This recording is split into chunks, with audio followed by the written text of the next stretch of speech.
Olá, pessoal, aqui é Paula daí para mais um bate-papo aqui no Papo Net. Hoje recebendo mais um entrevistado internacional, uma pessoa muito especial, uma editora, né, assim como nós aqui, né? Então a gente dá um tratamento especial porque sabe que editores são aqueles que têm as informações mais quentes, mais frescas, mais internas lá dos setores. Estou aqui recebendo Ana Paula Cecília, da revista Intergráfica, lá de Portugal, e agradeço muito a presença dela. E vamos falar um pouco da retomada, né? Já que em Portugal eles estão um pouco à frente, por sorte eles estão um pouco à frente da gente, já não estão mais no epicentro como nós estamos agora. Então vamos conversar um pouco sobre a retomada e sobre o que pode ser uma perspectiva para nós no futuro próximo, eu espero. Obrigada. Né? Também esperamos. Obrigada, Paulo, pelo convite. Fiquei muito feliz e estou muito feliz por poder participar e dar algum contributo, como eu disse, com a minha visão e com os conhecimentos que tenho neste momento daquilo que se está a passar. Portanto, a primeira coisa que eu queria dizer é que esta crise é mundial, esta situação agravou e atravessou-nos a todos, não é? E impactou-nos a todos. De repente tivemos que parar tudo. Nós aqui em Portugal começámos a sentir isso mais ou menos a partir de 10 de março, onde as pessoas começaram a receber informação. As empresas tiveram que colocar depois as pessoas em casa, em teletrabalho. O nosso Presidente da República decretou o estado de emergência e a partir daí a grande maioria das pessoas, com exceção dos serviços de segurança, como as polícias, os hospitais e médicos, os postos de combustível, os supermercados e farmácias eram as únicas coisas que estavam a funcionar. O povo português cumpriu muito bem, até fomos muito aplaudidos, tivemos de facto um desempenho muito civilizado. Tem sido um grande exemplo, inclusive agora, né, com o presidente e professora. Sim, fomos bons alunos nesse aspecto e depois finalmente começámos a desconfinar. E quando começámos a desconfinar, a partir do dia 4 de maio, nós sabíamos que corríamos o risco de surgirem alguns focos. E é o que tem acontecido. Os primeiros dias tudo bem, mas nós sabemos que até o vírus tem um período de incubação, mas quando começou a haver mais gente na rua, apesar do uso das máscaras ser obrigatório, nós temos que usar máscara, temos que manter o distanciamento social, estavam proibidos ajuntamentos de pessoas até 20 pessoas, só poderiam ser até 20 pessoas, os hospitais estavam a receber menos gente também, menos casos, os restaurantes, por exemplo, têm distanciamento nas mesas, nos transportes públicos, mas nós começámos a ver nos últimos dias um valor crescente de mais gente com Covid-19. Na verdade, está muito mais gente com Covid-19 porque foram surgindo alguns focos em alguns sítios, sobretudo de Lisboa, porque o foco principal começou primeiro no norte do país. Isto tem um motivo, é que o norte do país é muito industrial, há muitas fábricas e essas fábricas trabalham muito com a Itália, por exemplo, e com a China, com produtos, matéria-prima que vem da China, então há muitas pessoas a viajar para esses países, sobretudo para a China e para a Itália, e depois foi as férias da Páscoa. Muitos portugueses viajaram sobretudo para a Itália e para outros países e quando voltaram o foco surgiu mais no norte do país. Agora, curiosamente, nós estamos a ver esse foco na zona de Lisboa e Val do Tejo, mas a grande novidade é que muitas dessas pessoas são assintomáticas, portanto são pessoas que estão positivos para o Covid, mas não têm sintomas. E isso também nos deixa com alguma esperança de que nós estejamos de alguma forma a criar dentro do grupo, a haver mais assintomáticos do que outra coisa. São poucas as pessoas que estão a sofrer ou a ir para os cuidados intensivos. O número de mortes, felizmente, também diminuiu. Portanto, num contexto geral, é isto que estamos agora a viver. O que é que isto cria, esta ansiedade de haver muita gente agora...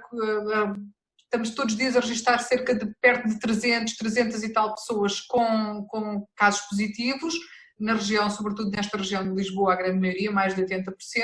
Isto criou novas regras e novas regras para esta zona. Estamos a ter agora centros comerciais que abriram há uma semana, sensivelmente, estão agora a reduzir o horário até às 8 da noite e estavam abertos até mais tarde. Os ajuntamentos foram proibidos, das 20 pessoas passaram para 10, o distanciamento social mantém-se e há ainda um estudo de medidas de algumas zonas que poderão ficar mais confinadas, uma espécie de cerca sanitária, onde algumas populações poderão vir a estar um bocadinho mais isoladas. Ainda não foram tomadas essas medidas, mas pensamos que possam vir a ser tomadas se entretanto a situação não abrandar.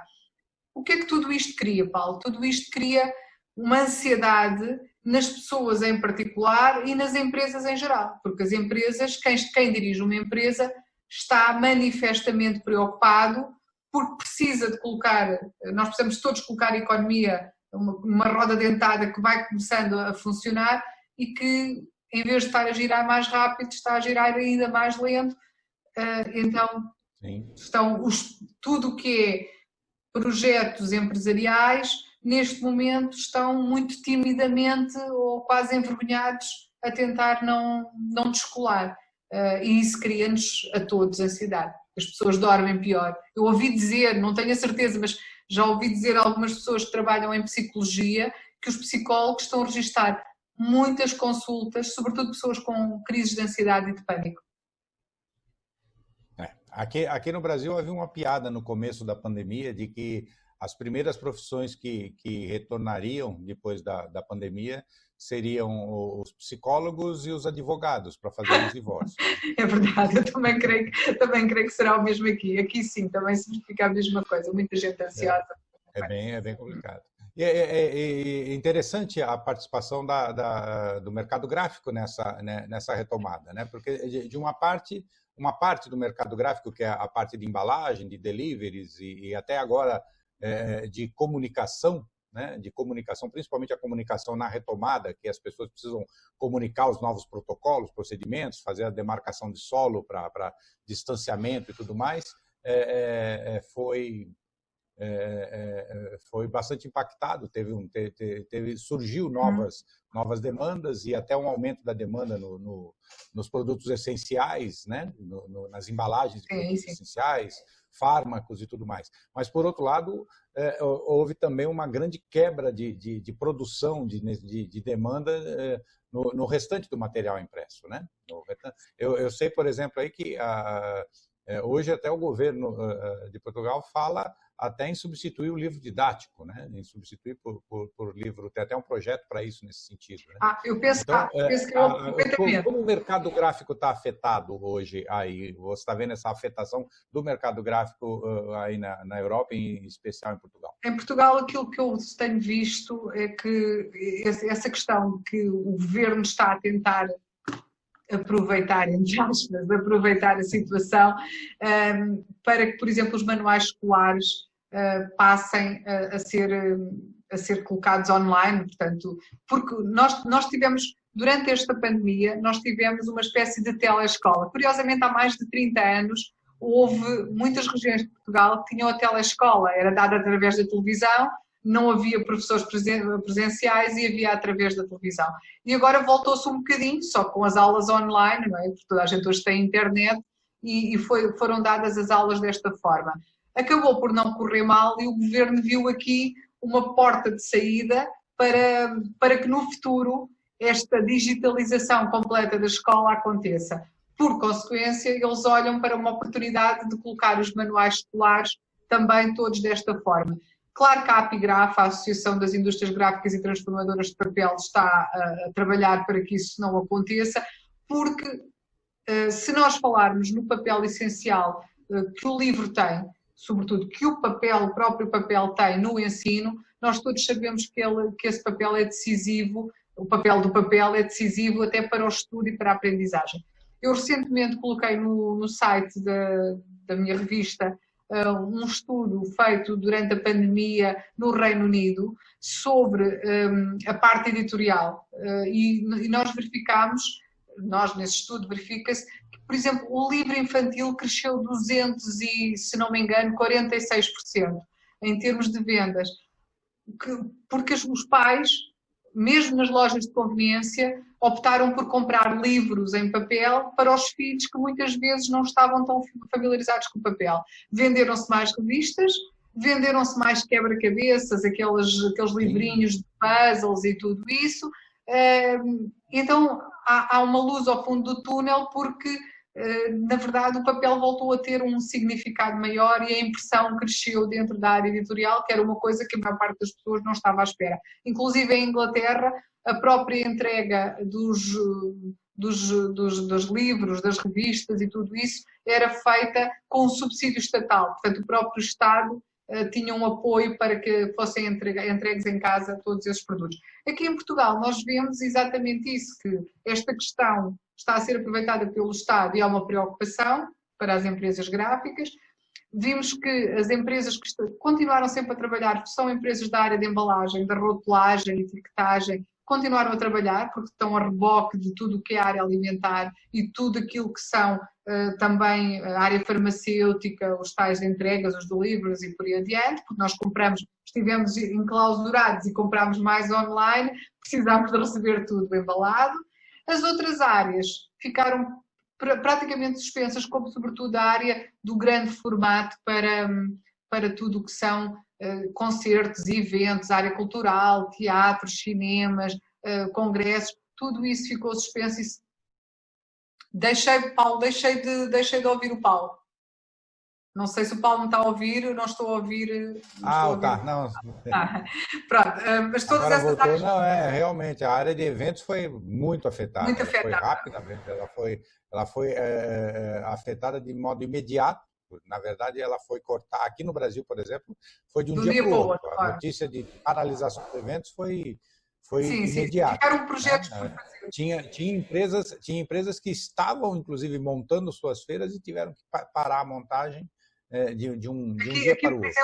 E não há ainda uma expectativa de retorno. Nós aqui em Portugal e na Europa, tínhamos algumas feiras grandes, sobretudo em Madrid, que seriam nos dias a seguir, e havia já muitas empresas a montar stands e muitas empresas a transportar equipamentos para essas feiras, e foi tudo cancelado, e algumas não têm ainda data marcada. A própria Drupa, que se realiza na Alemanha e que estaria a decorrer agora, até ao final de mês.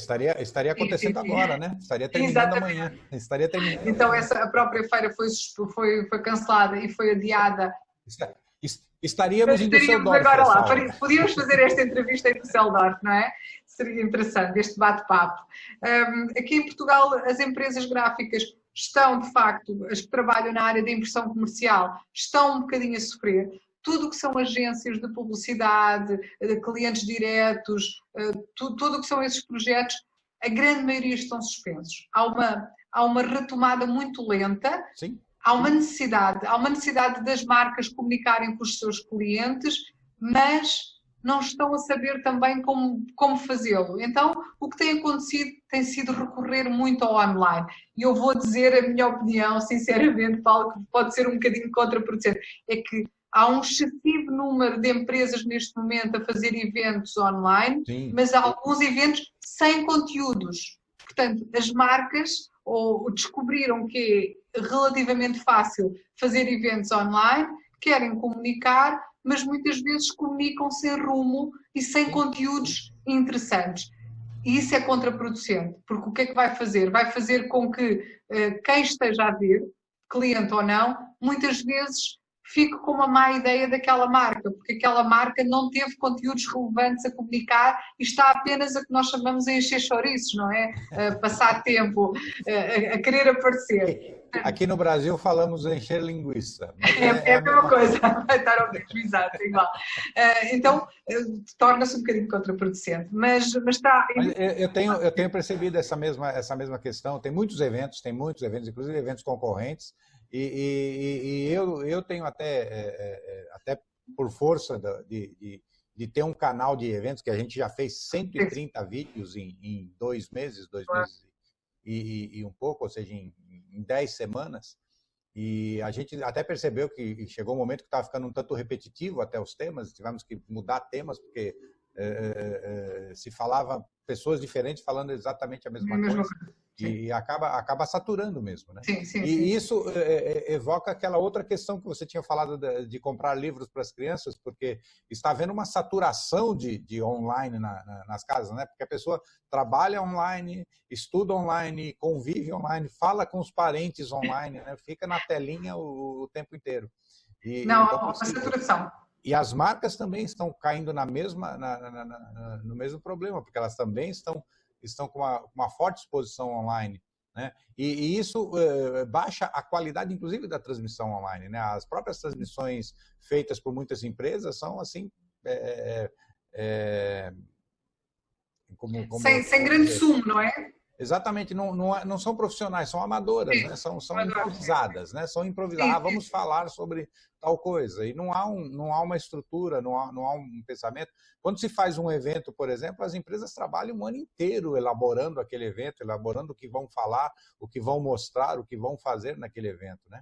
E neste momento há um perigo, porque eu acho que há um perigo, isto é a minha visão também, que é muitas empresas estão a perguntar para que precisam do departamento de comunicação, para que precisam de um marketeer, porque acham que não precisam e, na verdade, o que é que elas fazem? Fazem eventos online, que é relativamente acessível e fácil de fazer, depois convidam os meios de comunicação para assistir, esses meios de comunicação escrevem a notícia, publicam nas suas redes, nos seus canais, onde seja, nos seus produtos físicos impressos, e essas marcas têm, inclusive, até nem trabalham com uma agência de comunicação e têm a notícia feita em diferentes meios, agarram nela e partilham depois nos seus veículos. Então, é quase colocar o trabalho de quem seria contratado para fazer esta parte feita pelos outros que são externos, há este perigo que nós estamos a viver, mas depois ser, como o Paulo diz, sem ser trabalhado.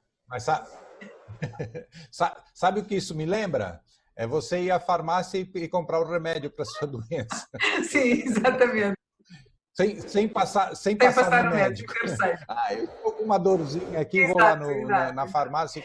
E o que acontece também é mais ou menos isso. Em Portugal, o que nós estamos a ver é que aquilo que eu creio, enquanto observadora, porque eu conheço o mercado português desde 96, 97, quando eu comecei a minha revista, eu conheço o mercado português da área gráfica desde essa altura, eu conheço todas as gráficas praticamente, já vi morrer muita gente, infelizmente, e nascer muitos outros, projetos a desaparecerem, projetos a nascer, tendências de mercado, vi como o mercado funciona, e enquanto observador o que eu acho que vai acontecer, e que vai ter que necessariamente acontecer no mercado português, serão fusões de empresas. As empresas vão ter finalmente que se fundir, vão ter que se juntar, mesmo que não se agreguem enquanto projeto único, que se agreguem enquanto parceiros.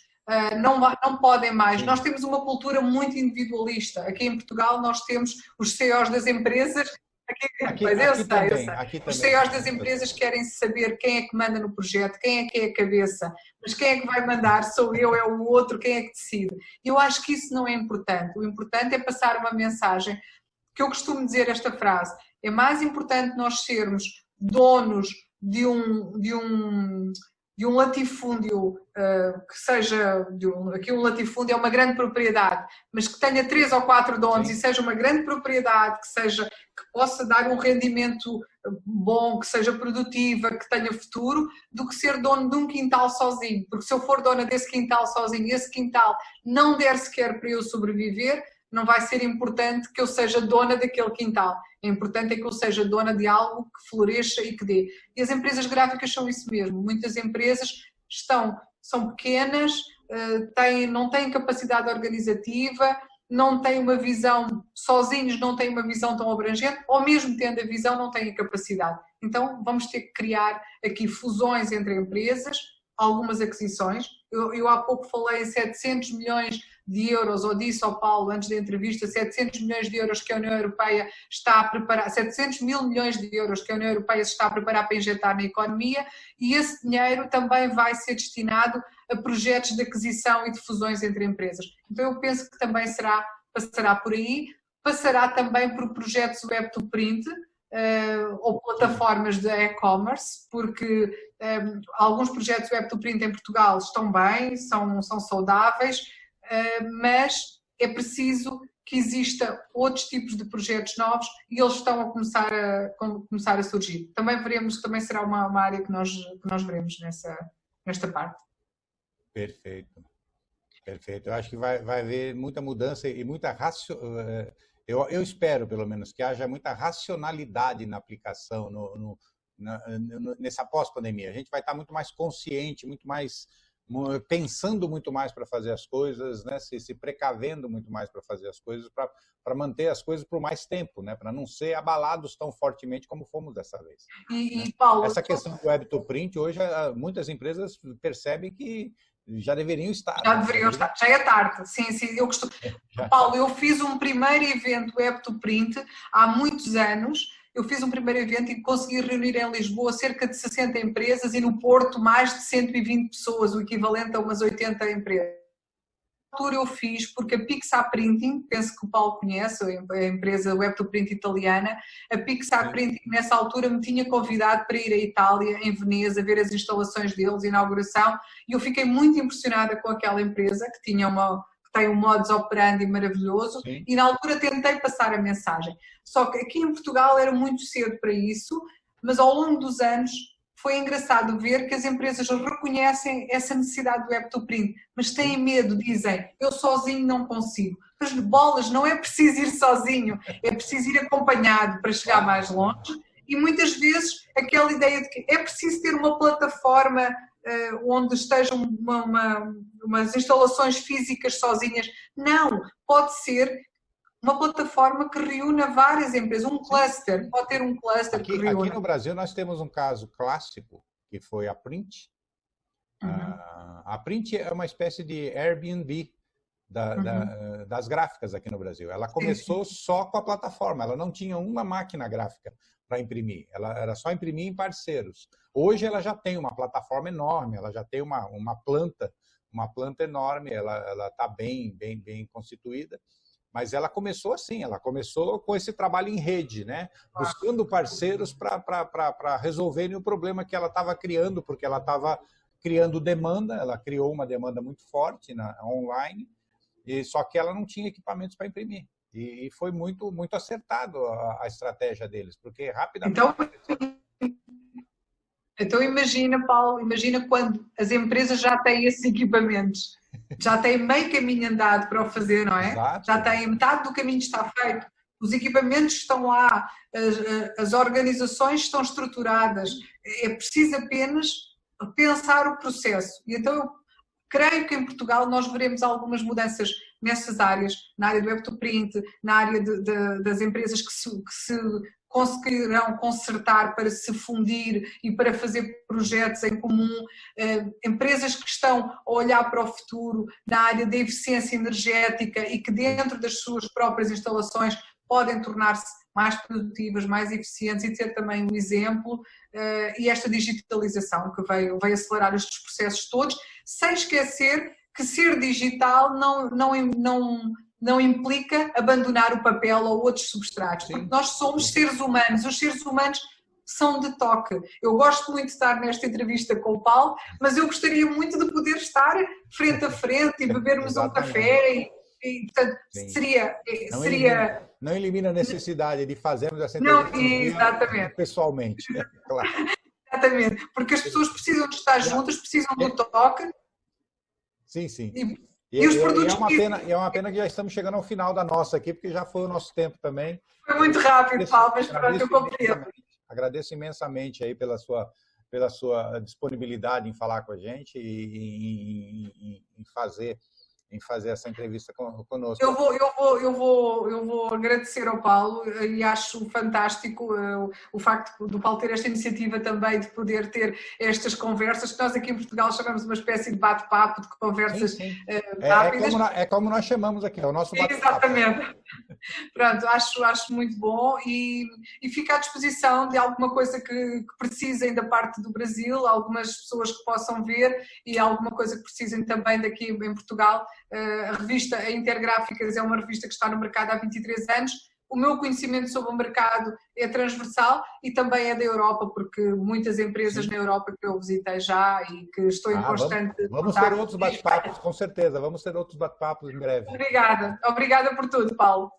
Eu é que agradeço. E, pessoal, esse foi um bate-papo aqui com a Ana Cecília, da Intergráfica, lá de Portugal, diretamente de Portugal, falando um pouco do mercado, falando um pouco de como a gente vê, como ela vê, como ela está vendo junto ao mercado de lá, que ela tem tanto conhecimento, já há 23 anos, de como está ficando e das repercussões desta pandemia.